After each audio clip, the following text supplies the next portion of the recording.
क्या जेपी नड्डा, अनुराग ठाकुर और प्रेम कुमार धूमल की सियासत से बीजेपी हार गई हिमाचल? मोदी शाह ने नहीं दिया ध्यान तो बगावत ले डूबेगी। योगी की तरह जयराम नहीं कर पाए कंट्रोल। हिमाचल में हार के बाद पीएम मोदी ने कह दी बड़ी बात। 21 बागियों की बढ़ गई होंगी धड़कनें। हिमाचल में बीजेपी चुनाव के हारी सोशल मीडिया पर 3 नाम ट्रेंड करने लगे। उनमें पहला नाम जेपी नड्डा का, दूसरा नाम अनुराग ठाकुर का और तीसरा प्रेम कुमार धूमल का। कुछ लोगों का दावा है कि पार्टी की हार के लिए ये तीनों बड़े नेता जिम्मेदार हैं।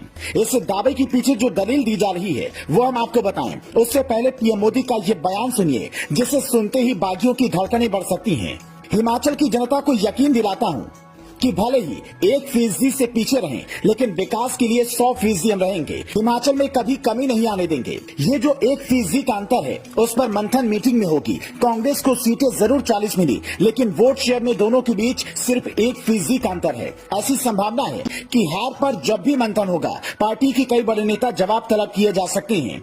लोकल नेताओं का आरोप है कि जेपी नड्डा ने अगर टिकट बंटवारे में लोगों की भावनाओं का ख्याल रखा होता तो ऐसी हार नहीं होती। कांग्रेस ने हमारी फूट का फायदा उठाया। हालांकि ऐसी ही फूट यूपी चुनाव के दौरान भी होने की खबर आई थी, लेकिन योगी ने समय रहते संभाल लिया था। पहले आरोपों की फेहरिस्त देखिए, फिर हकीकत बताते हैं। आरोप नंबर 1, सीटों के बंटवारे में जेपी नड्डा ने पारदर्शिता नहीं बरती। नतीजा 17 सीटों पर बगावत हो गई। आरोप नंबर 2, प्रेम कुमार धूमल और अनुराग ठाकुर की जयराम ठाकुर से नहीं बनती। धूमल प्रचार से दूर थे। आरोप नंबर 3, मंडी सीट पर उपचुनाव में बीजेपी के हार के पीछे भी यही वजह रही। सीएम बदलने की मांग थी। कहा जाता है कि जेपी नड्डा मोदी शाह के करीबी हैं। उनके पास कोई जनाधार नहीं है, जबकि अनुराग ठाकुर हमीरपुर लोकसभा सीट से जीत कर आए हैं। केंद्रीय मंत्री के तौर पर देश भर में उनकी पहचान है, लेकिन हिमाचल में ज्यादातर लोग उन्हें धूमल जी के बेटे के नाम से ही जानते हैं।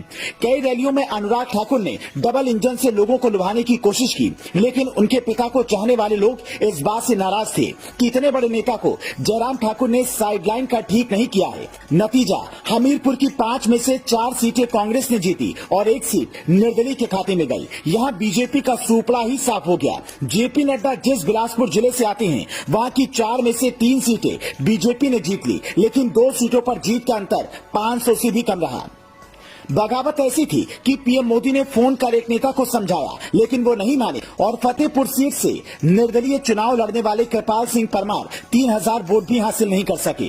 कई नेता दबी जुबान में कहते हैं कि जब से जेपी नड्डा अध्यक्ष बने हैं, वो सही रिपोर्ट हाईकमान तक नहीं पहुंचाते। हालांकि जेपी नड्डा के अध्यक्ष रहते बीजेपी कई राज्यों में चुनाव जीती हुई है। उन्होंने कई राज्यों में बगावत को कंट्रोल भी किया। अनुराग ठाकुर खुद एक मेहनती मंत्री माने जाते हैं, लेकिन उनका विरोध इस वजह से भी हो रहा है क्योंकि IFFI की जूरी हेड ने जब द कश्मीर फाइल्स को प्रोपेगेंडा बताया तो अनुराग ने विरोध में कुछ नहीं कहा।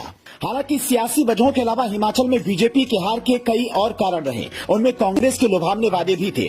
ओल्ड पेंशन स्कीम, हर महिला को 1500 रुपए महीने, 5 साल में 5 लाख नौकरियां और हर दूसरे घर में सरकारी नौकरी का कांग्रेस का वादा लोगों को पसंद आया। जबकि अग्निवीर से लेकर पीपी किट घोटाला और पुलिस भर्ती घोटाले जैसे मुद्दे जयराम ठाकुर सरकार की विरोध की बड़ी वजह बन गए। राजनाथ सिंह ने तो एक रैली में पीओके का भी वादा कर दिया। बड़े बड़े नेता नेशनल मुद्दों की बात कर रहे थे, जबकि जनता ने लोकल मुद्दों पर वोट किया।